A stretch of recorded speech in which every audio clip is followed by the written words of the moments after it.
Bien, así que quieres ser dueño de un supermercado. Encuentras un local, llenas los estantes, ves cómo los carritos pasan por las cajas. Miles de clientes a la semana, cientos de dólares por carrito, dinero entrando desde el momento en que se abren las puertas automáticas. Suena como uno de los negocios más seguros del mundo. Las cajas nunca dejan de moverse. Y los números respaldan esa sensación de riqueza.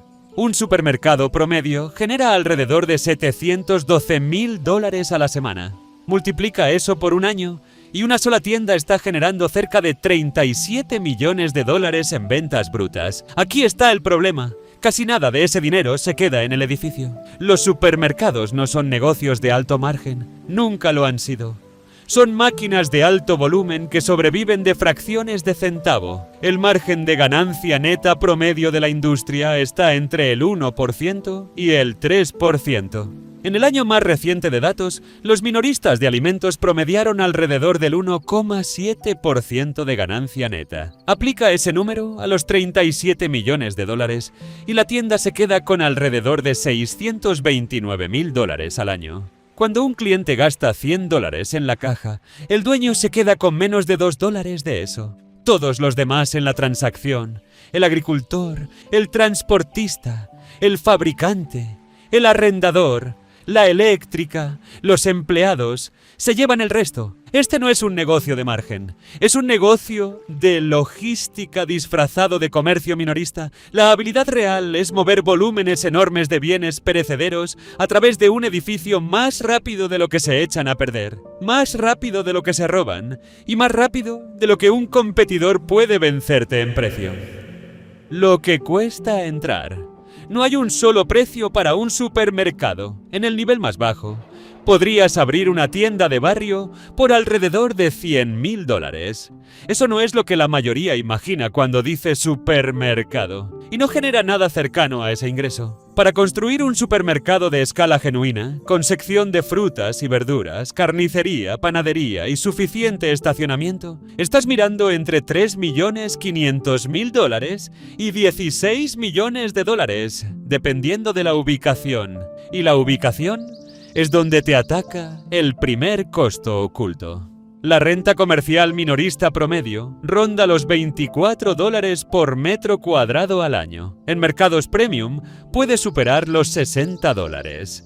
El tamaño promedio de un supermercado es de unos 3.900 metros cuadrados. Haz esa multiplicación y entiendes por qué las cadenas pelean tan duro por bienes raíces antes de vender un solo artículo. Luego viene la construcción, donde el dinero real desaparece. El terreno y el edificio físico pueden costar desde $400,000 hasta $15 millones para una construcción nueva en un mercado caro. La refrigeración sola, walk-ins, compresores, vitrinas para carne y lácteos, cuesta entre $250,000 y $750,000. Luego el inventario inicial, entre $200,000 y $500,000.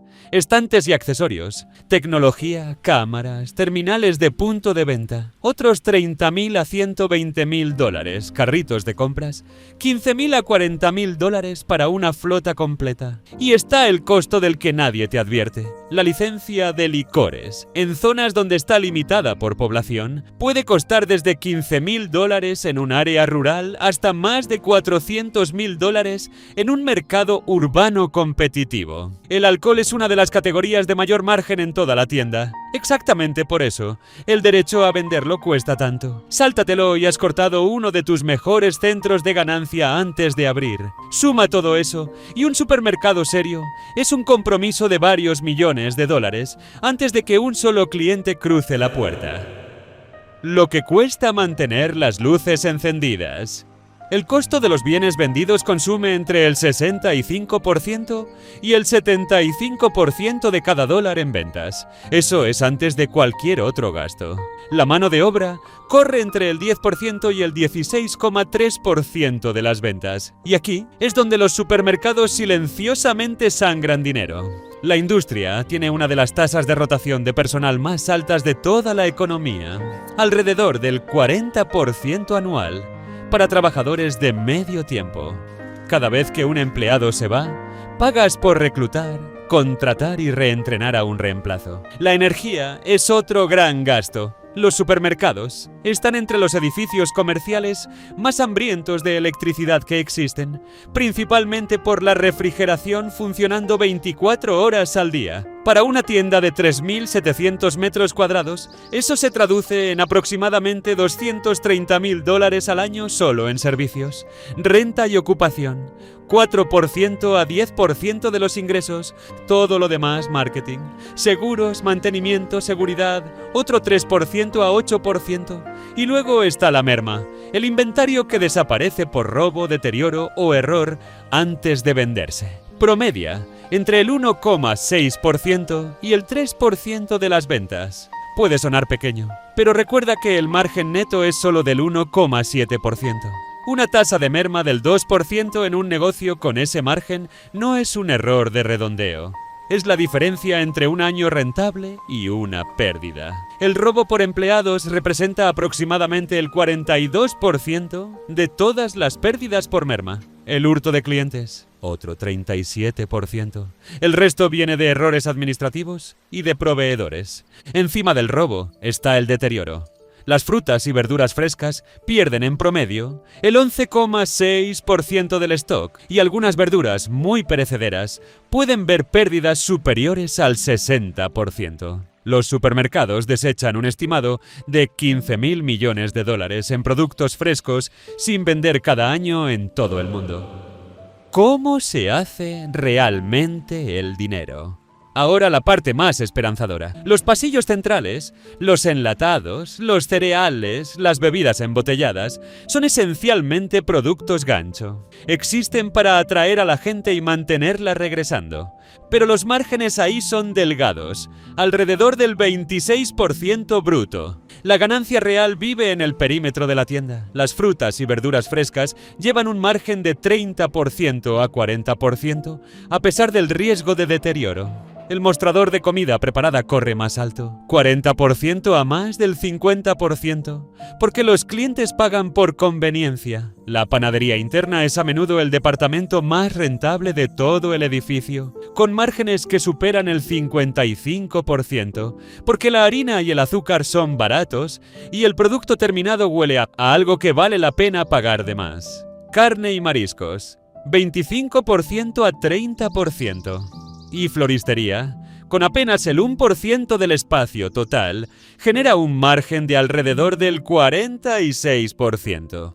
Luego está la guerra entre marcas nacionales y marcas propias. Las nacionales atraen clientes porque ya las conocen, pero dejan al minorista solo con alrededor del 26% de margen. La marca propia invierte esa ecuación. Al eliminar el marketing del fabricante y negociar producción directa, una tienda puede fabricar sus propios productos por 40% a 50% menos, venderlos 20% a 30% más baratos que la marca nacional y aún así quedarse con un margen cercano al 35%. El punto ideal de la mayoría de los supermercados exitosos es tener marca propia representando entre el 35% y el 40% del total de productos. También hay un mecanismo silencioso llamado ciclo de conversión de efectivo.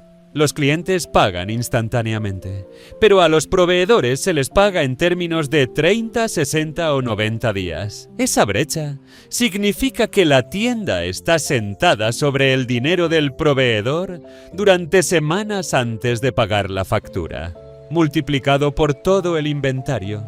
Un supermercado bien administrado obtiene efectivamente financiamiento gratuito cada mes, financiado por sus propios proveedores. Aquí es donde se pone interesante.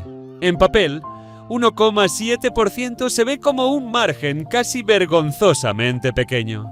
Pero ese número es engañoso porque no se aplica una sola vez. Un supermercado independiente exitoso rota todo su inventario entre 17 y 19 veces al año. Ese mismo margen aplicado al mismo dólar de capital, 19 veces separadas en 12 meses, se compone en un retorno que no se parece en nada al 1,7% para cuando termina el año. Y el volumen no es accidente.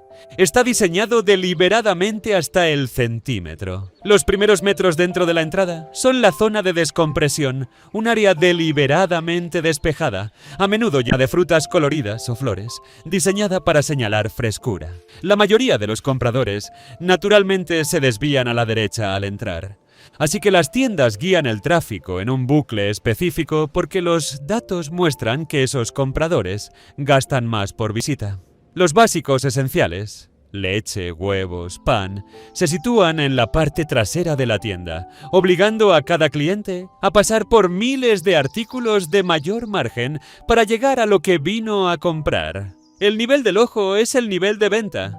Los productos a la altura de la vista se venden dramáticamente más rápido. Exactamente por eso, los fabricantes pagan dinero real, a veces más de $1000 por artículo por tienda, solo para asegurar esa posición. Las góndolas al final de cada pasillo aumentan las ventas del artículo destacado entre 20% y 30% durante una promoción. Y la fila de la caja está llena de dulces y bebidas, convirtiendo minutos ociosos en ingresos de impulso de alto margen, lo que escapa al control. Los costos son fijos. La renta no cambia mes a mes. La refrigeración funciona esté la tienda ocupada o vacía.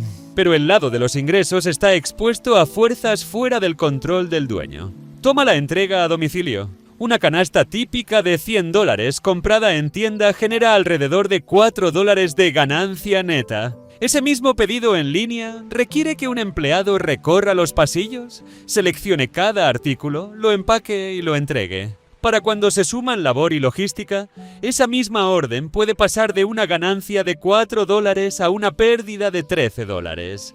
Toma los estantes vacíos. Cuando un cliente busca un producto que no está ahí, más del 60% se conforma con un sustituto, pero hasta el 25% simplemente se va sin comprar nada. Cepere estima que cuestan a los minoristas alrededor del 4,1% de las ventas totales, un número devastador con un margen del 1,7%. La mayoría de los estantes vacíos, entre el 70% y el 90%, no son causados por proveedores, son causados por fallas internas, empleados que no reponen el estante lo suficientemente rápido. La inflación. Cuando los precios al mayoreo suben y una tienda pasa ese costo al estante, los clientes cambian de marca nacional a marca propia o abandonan artículos premium por completo. Suma la escasez de mano de obra, con rotación regularmente por encima del 40%, y las personas responsables de reponer estantes son a menudo las manos más nuevas del edificio.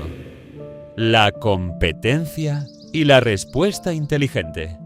Las grandes cadenas se apoyan en escala global para dictar precios bajos en toda la industria. Los clubes de membresía han construido un modelo alrededor de compras al por mayor y una cuota que se renueva cerca del 90% cada año. Las cadenas de descuento fuerte eliminan casi todo lo que un supermercado tradicional considera estándar, llevando solo 700 a 1500 productos en lugar de 30.000, operando con apenas 3 a 7 empleados por turno y vendiendo entre 15% y 30% más barato. Un supermercado independiente no puede ganar una guerra de precios directa. Los que sobreviven no intentan ganar en precio. Ganan moviéndose rápido, abasteciendo artículos hiperlocales que una cadena rígida nunca llevaría, y construyendo relaciones personales con clientes habituales que un kiosco de autoservicio no puede replicar. La tecnología es el nuevo frente. Las etiquetas electrónicas de estante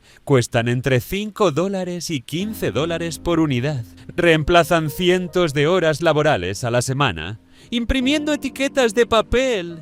Permiten bajar precios en productos a punto de vencer antes de tirarlos. La inteligencia artificial ahora anticipa patrones de venta y activa reórdenes antes de que un estante quede vacío, atacando directamente el problema de estantes vacíos. Para las cadenas que crecen más allá de una sola ubicación, el camino casi siempre pasa por integración vertical.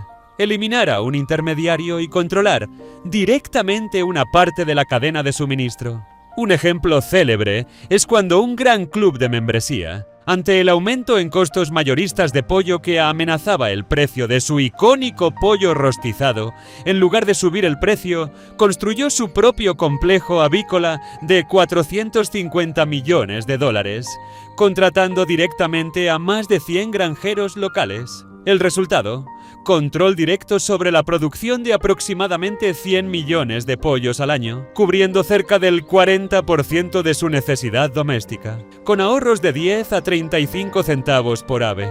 La mayoría de los tenderos independientes nunca construirán su propia granja avícola, pero la lección se adapta perfectamente a menor escala. Negociar contratos directos con productores locales o eliminar un distribuidor intermediario para la harina de la panadería es una de las pocas formas confiables de recuperar margen.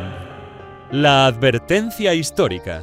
Existe el caso de una de las cadenas de supermercados más grandes de la historia, que durante décadas fue la minorista más grande de su país. En su punto máximo, controlaba una décima parte de todo el gasto en comestibles del país y fue pionera del formato de autoservicio que todo supermercado del mundo todavía usa hoy. Y aún así, terminó en bancarrota, no una vez, sino dos. La segunda vez no hubo recuperación. Una compañía con más de 150 años de historia simplemente dejó de existir. La respuesta no es una sola mala decisión. Es la acumulación de un modelo que funcionó perfectamente en una era y se convirtió en una carga en la siguiente. La misma disciplina operativa que construyó el imperio hizo casi imposible adaptarse cuando el terreno cambió debajo de él. En una industria que corre con un margen del 1% al 3%, ser bueno en el negocio no es suficiente. Tienes que seguir siendo bueno en ello para siempre mientras el terreno sigue moviéndose. Los dos escenarios.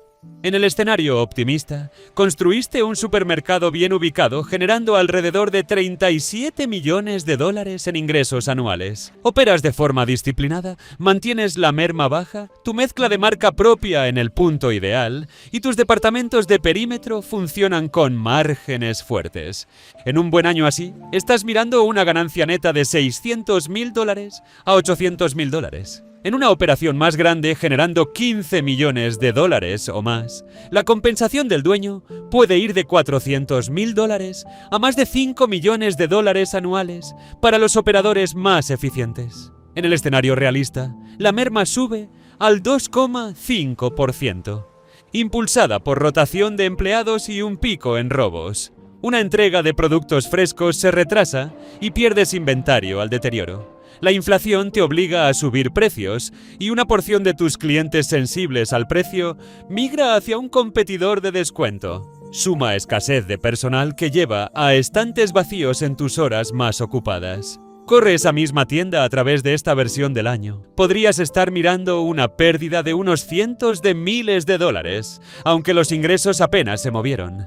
La diferencia entre un buen año y un mal año en este negocio no se mide en millones. Se mide en un solo punto porcentual de merma, un solo punto de margen, un puñado de decisiones tomadas correctamente o no a nivel de tienda semana tras semana, durante 52 semanas seguidas. Ese es el verdadero secreto detrás del negocio del supermercado.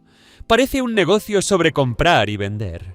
En realidad es un negocio sobre precisión, velocidad y sobrevivir 1000 pequeñas decisiones repetidas cada semana del año.